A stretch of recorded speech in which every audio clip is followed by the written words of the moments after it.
оваа тема. Подготвена сум, веднаш после линкот облекувам патики и тргнуваме на тренинг заедно со Кокан Ајановски, добро познатиот наш тренер по трчање. Кокан, добро утро. Добро утро.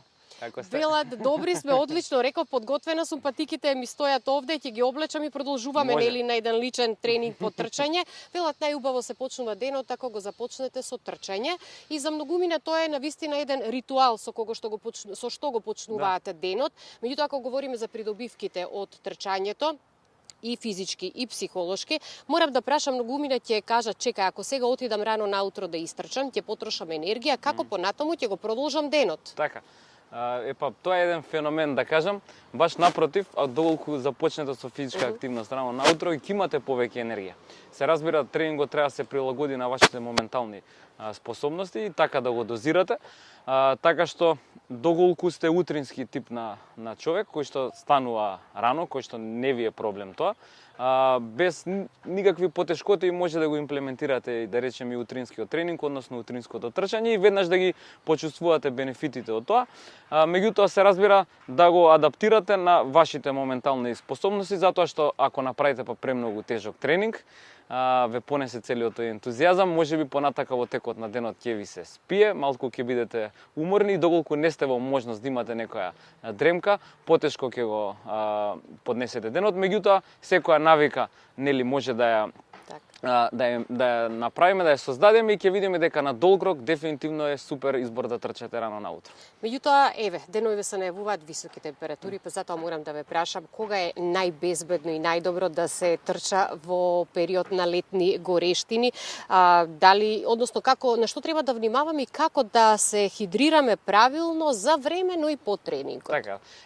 Ако одлучиме, како што напоменавме, да трчаме рано наутро, колку и да звучи така интересно, супер период е да тргнеме околу 4:30-5 наутро.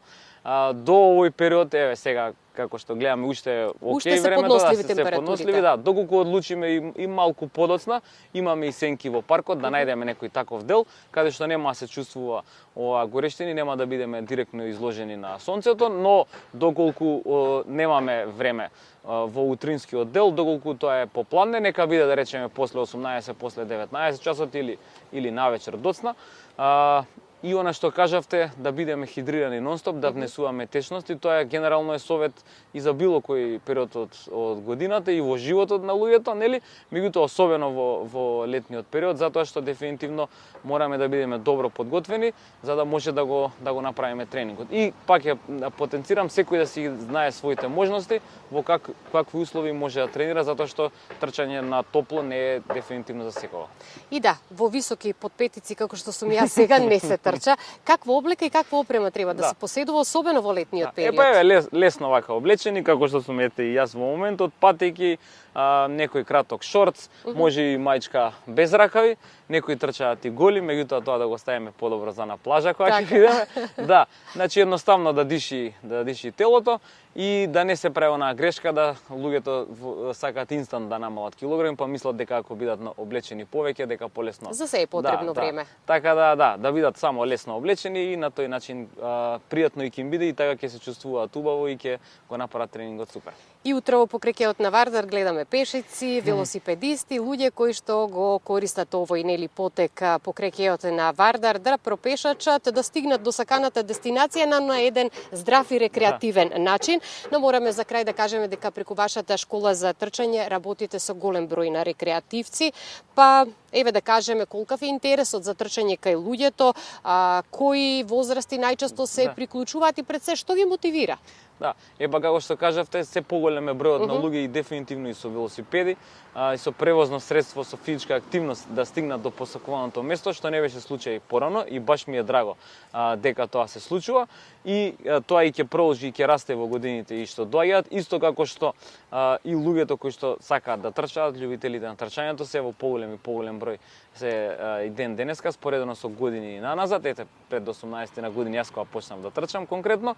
Значи имаме најразлични возрасти, да почнеме од најмалите, од детската атлетика, значи буквално дечиња од 4, 5, 6 годишна возраст, па некаде до кај 10 години. Потоа ги имаме овие тинејџери што се, така, кои што сакаат нели и амбициозно и активно да се надпреваруваат да трчаат, и луѓето рекреативци кои што го прават дали да изфрлат негативна енергија за подобро здравје, поубаво се чувствуваат, подобро да изгледаат. Тука нема ограничување.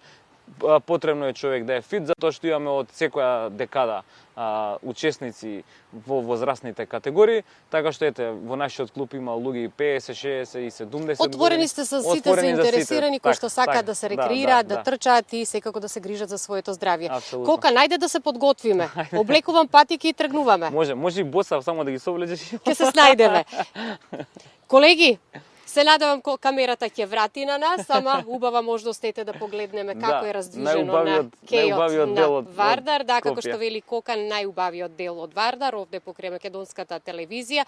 Одиме со Кокан, се договоривме, ќе биде мој личен тренер по трчање денеска и се рекреираме.